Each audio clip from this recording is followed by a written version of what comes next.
What's going on, everybody? KG here. Today, we're going to check out the state of the market. This is a series where I go over the TV market and just kind of give you analysis on what's going on with the TV market. We're going to go over OLED TVs in a little bit, but let's start with the QLED from TCL. This is a 98-inch Q6, and this is going to be better than the S5 of last year for the same exact sale price. So $2,000 for a 98-inch TV, that seems like a really good deal, and if I had space for it, I would probably buy it myself. And I think that's probably a problem a lot of you guys have as well. So, like, how do you justify a 98-inch TV if you don't have the space for it? So I totally get it. But if you have the space for a 98-inch TV, absolutely go for this TV. It's not a slouch whatsoever when it comes down to picture quality. It's 144 hertz capable for game mode. So if you want a 98-inch PC gaming experience at very low latency, this is a good route to go. Now, when it comes down to this price tag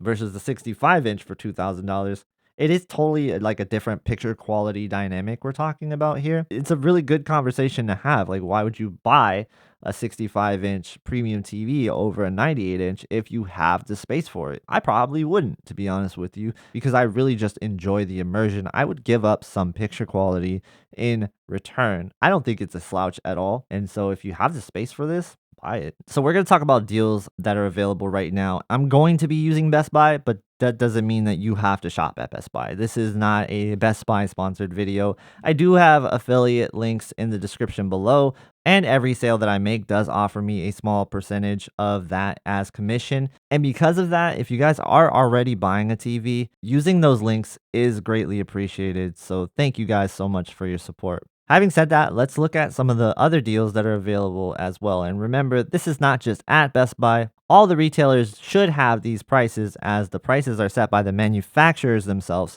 not the actual stores. So another price drop that happened this week is the 85-inch Bravia 9 and the 75-inch Bravia 9, as well as the 65-inch. So the 65-inch is going to be $3,000, the 75-inch is going to be $3,500, and then the 85-inch $4,800. So when you have these price tags in mind, you look at value standpoint from where it ranks with other premium TVs. And I will kind of go over that in a second, because I do think that the Bravia 9 does sort of stand out in that department. $3,000 for a 65-inch TV. I have to admit that is still pretty pricey, but if you look at it in the landscape of the other premium TVs that it's put itself against, it's not too bad. But you do have to factor in what you can get at this price and how much of a drop off is it really. That's a conversation that you should absolutely have with yourself. But if you're asking me, is this the best LCD TV ever made? I'm telling you, yes, it is. And it is one of the brightest TVs, if not the brightest. It probably is the brightest TV that I've ever had in my studio when testing TVs. I think this TV is going to be a game changer for people, especially those of you that watch the TV in standard or vivid mode. And it looks really good in something like professional mode as well. There's not a lot of compromise that you see from other LCD TVs when it comes to displaying details and showing you highlights very bright the way it was intended. It does still have some of its LCD quirks where, yeah, it's not going to match the self-emissive contrast. That's just really unrealistic expectations to have for something like the Bravia 9. But OLEDs won't give you the same level of brightness that you're getting out of the Bravia 9, especially if you are one of those people who watch it in vivid mode or standard mode, for example. And so we go to the conversation of value. When we're looking at the Bravia 9 in the context of premium TV offerings, I do think that it is in the same category as the G4. Again, you're not going to get the same contrast as the G4. It's not self-emissive, so you're not going to get there with that. But when you're talking about a lot of other aspects of picture quality, the Bravia 9 does deliver, especially in the brightness department. I do think if you're a brightness nut, or as Caleb would say, a nit nerd, I think you would love the Bravia 9. It is a TV that when you set it up out of the box, it wows you. You watch your TV in non-reference modes, like if you don't watch it in filmmaker mode, if you watch it in standard vivid mode, this is the TV to get over an OLED TV. It really is. You have the Bravia 9 doing things that I've never seen from a mini LED TV. I can't recommend the Bravia 9 enough if you are in the premium category. But again, I do recognize that is a strong ask for $47.99.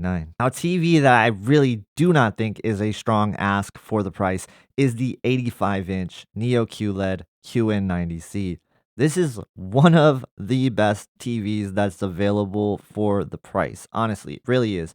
An 85-inch for $21.99 of this quality is kind of unheard of in the last couple of years. You wouldn't even dream to see a deal this good. And I actually think that the QN90C is better than the QN90D. It's going to give you a better viewing angle without the need for the viewing angle filters, which can hurt contrast and clarity. And I think the QN90C is very much in line with something like, say, an 83-inch C3 or an 83-inch C4, for example. I wouldn't pick, say, a QN90C over an MLA-based 83-inch OLED. That's ridiculous, but it's not even in the price bracket. I love the QN90C and I think it's a great deal. One of the questions I get asked a lot about is 55-inch OLEDs, and I think that's because it's sort of in the category of just over that 48-inch mark. People will still use a 55-inch OLED as a monitor, and they'll also use it as their main TV watching TV. So 55 inch is a really popular size still with OLED TVs in mind. And I'm looking at things like, say, the S95C for $15.99. That's a really good deal for a awesome TV. There is some dropouts in game mode reported. I have heard enough to kind of say, like, if you're a gamer, use caution on this one. And I absolutely do think it's in line with the S90D this year. Not quite on the same level as the S95D though. I do think the S95D is on a different playing field. I know people would probably be tempted by the C3, but I don't think this TV is very good for the value that you're getting it with.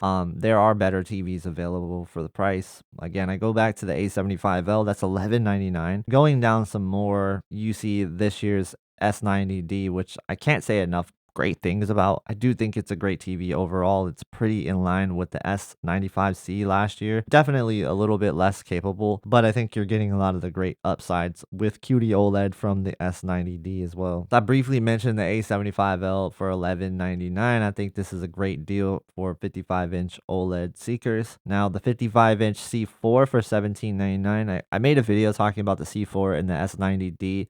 And there are some aspects where I would take a C4 over a S90D. I do not recommend buying the C4 over the S90D for gaming, however.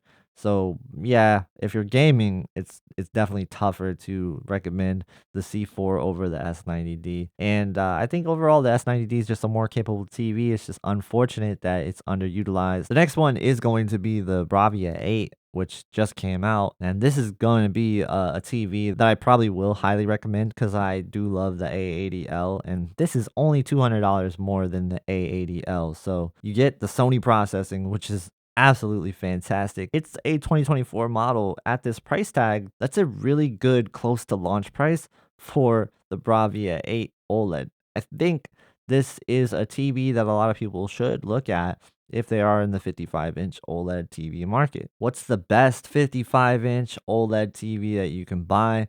Probably the G4 or the S95D. I like the G4 just a little bit better than the S95D because it does seem to offer better picture depth overall. And I think that the game mode is very comparable to the S95D as well. Color is not on the same level as the S95D, however.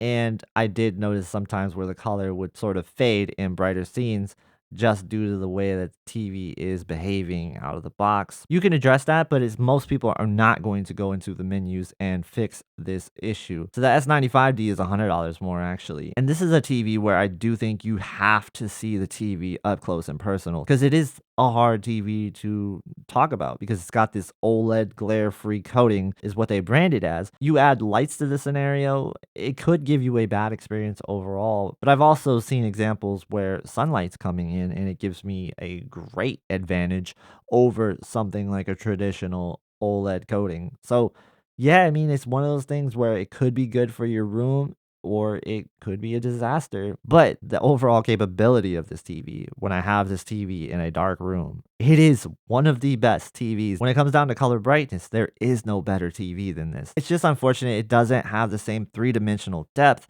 as the G4 has when it comes down to the overall clarity of the picture. I prefer the G4 in that respect. If I could combine the TVs, I would have one of the best TVs in the world.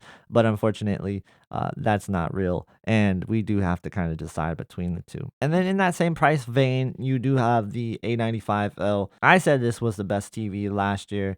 And I stand by that. I think it was the best TV last year. The A95L is still very deserving of your attention. And it goes back to the Sony processing, like I talked about with the Bravia 8, how that is going to be a kind of X factor for Sony. They have some settings that other TVs just don't even have anything close to, like reality creation, for example, that I think that a lot of people would really love if they seen it and had it demonstrated to them a proper way. All these TVs are no slouch. You can't go wrong with any of the premium OLEDs. And yeah, I was talking about 55-inch, but this does also extend to the other sizes as well. There's a different value conversation to be had, but I can't go over every size. We'd be sitting here all day. So real quick, I do want to go over one of the deals that's going on right now. You get a $200 Xbox gift card with the purchase of certain Samsung TVs. This is just a promotion that Samsung has greenlit, and so you should see it active at most retailers. If you're an Xbox gamer or a PC gamer, this makes sense, but if you're not,